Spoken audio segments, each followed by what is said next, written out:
Assalamualaikum warahmatullahi wabarakatuh.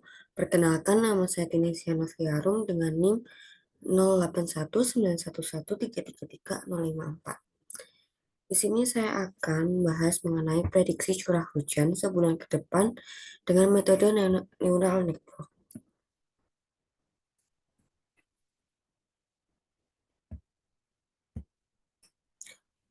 Baik, di sini ada latar belakang, yaitu tanah di Indonesia yang mengandung banyak mineral atau hara tanam mengakibatkan berbagai jenis tanaman dapat tumbuh dengan baik.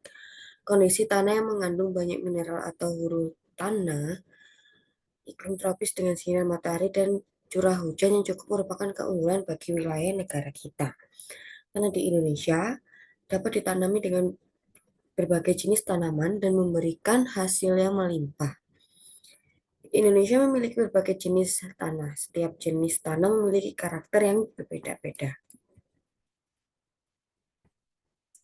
Indonesia merupakan daerah yang berada pada garis khatulistiwa yang mengakibatkan daerah ini memiliki iklim tropis. Sebagaimana yang telah diketahui, daerah yang memiliki iklim tropis biasanya memiliki curah hujan yang cukup tinggi.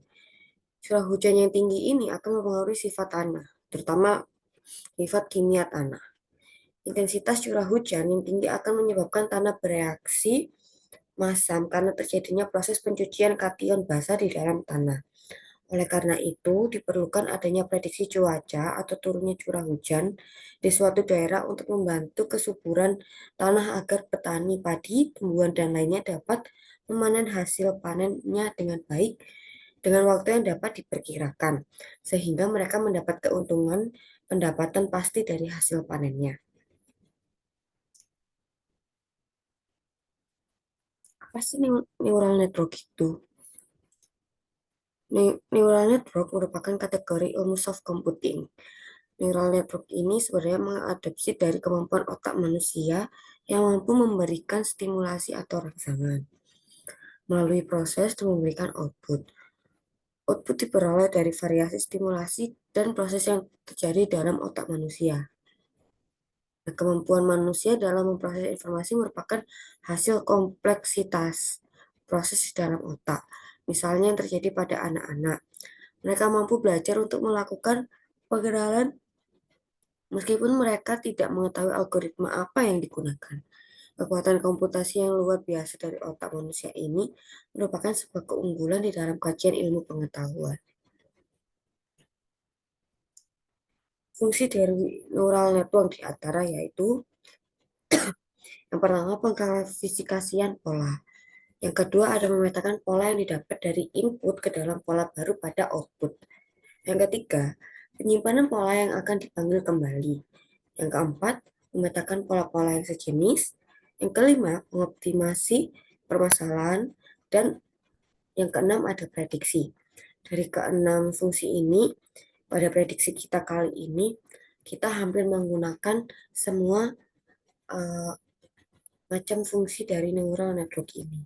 Jadi neural network ini sangat penting untuk membantu kita dalam memprediksi suatu permasalahan.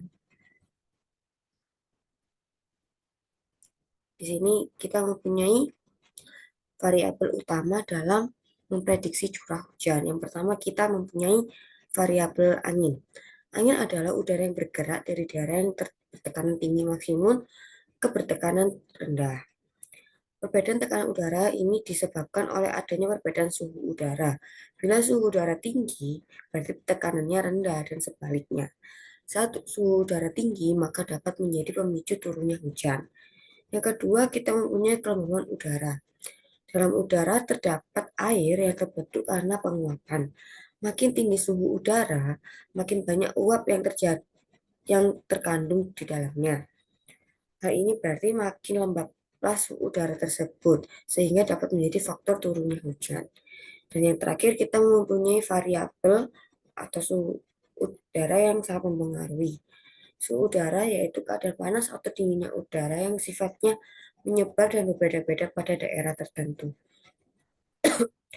Saat suatu udara terasa lebih dingin dari biasanya, maka dapat menjadi salah satu tanda turunnya hujan di suatu daerah.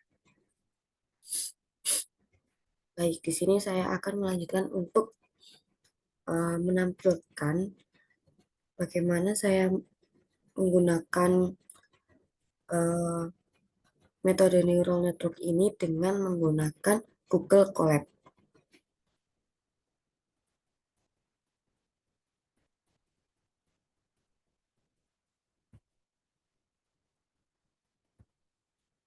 Baik, di sini dapat kita lihat bersama, saya menggunakan Google Colab untuk memprediksi turunnya curah hujan sebulan yang akan datang dengan metode neural network. Yang pertama, kita menggunakan data untuk membangun machine learning-nya. Kemudian kita menggunakan Matplotlib, PyLab, untuk membuat diagram histogram. Kita juga menggunakan Seaborn atau SNS yang digunakan untuk membuat grafik atau data statistik. Dan yang terakhir kita mengambil data yang digunakan untuk speed data. Di sini saya menggunakan contoh prediksi cuaca pada kota Seattle, Amerika Serikat. Yang pertama, saya memasukkan dan baca data yang berupa file. Saya masukkan directory. Di sini saya memasukkan data yang sudah saya dapatkan. Di sini ada tanggalnya, ada precipitation atau pengendapan. Di sini ada temperatur maksimum dan temperatur minimum sebagai uh, suhu udara.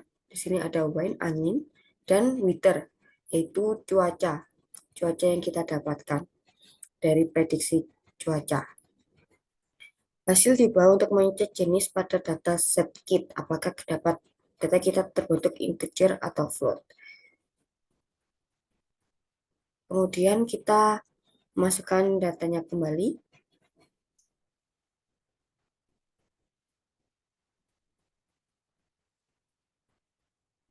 Ini ada data berdasarkan tanggal. Kemudian kita mengecek apakah ada keunikan atau keanehan dari data tersebut. Di sini kita didapatkan total-total dari data kita.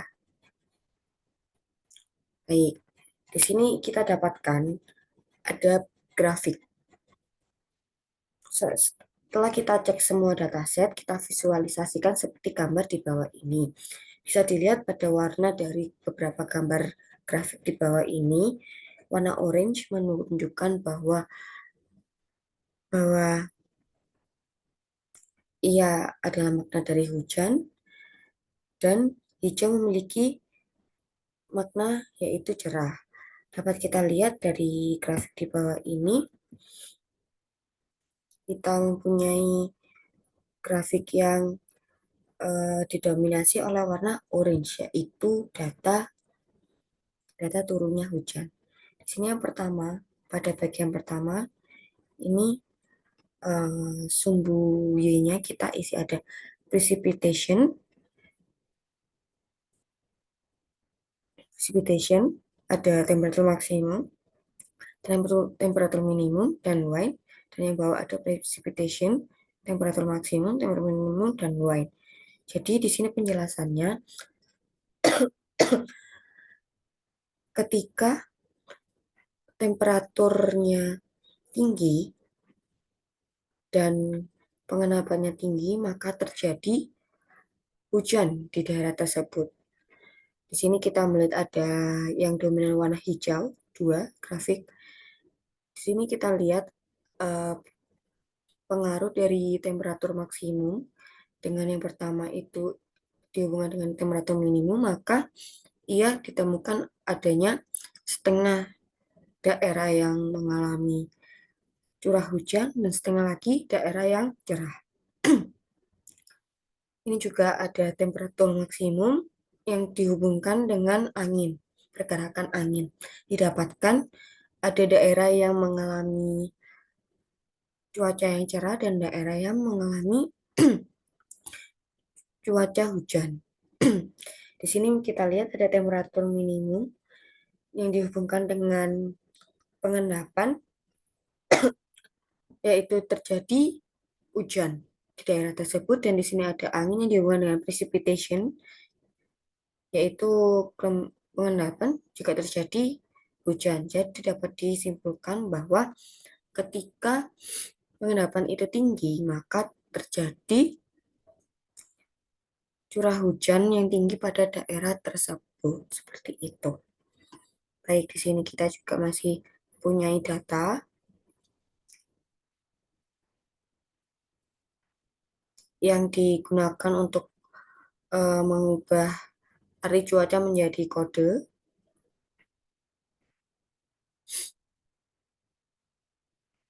Di sini ada dataset antara cuaca dan angin, hubungan cuaca dengan angin.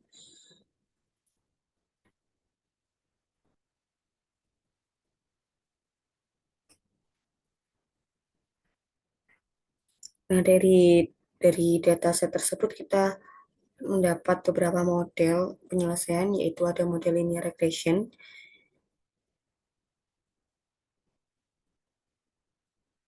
Kita melihat dari beberapa model pengerjaan ini mana yang lebih akurat. Jadi di sini kita dapatkan pada model linear regression, kita dapatkan hasil akurasi dan menggunakan model linear regression didapat hanya 46%. Yang kedua, pada model SGD classifier, yaitu didapatkan data akurasi menggunakan model SGD classifier mendapat hasil 80,2%. Dan terakhir ada model Gaussian NP, didapatkan hasil akurasi sebesar 82,9%. Dari ketiga model tersebut, akurasi dan pembuatan model prediksi cuaca memiliki akurasi paling tinggi adalah dengan menggunakan metode Gaussian NP dengan hasil akurasi paling tinggi, yaitu hasil akurasi prediksi sebesar 82,9%.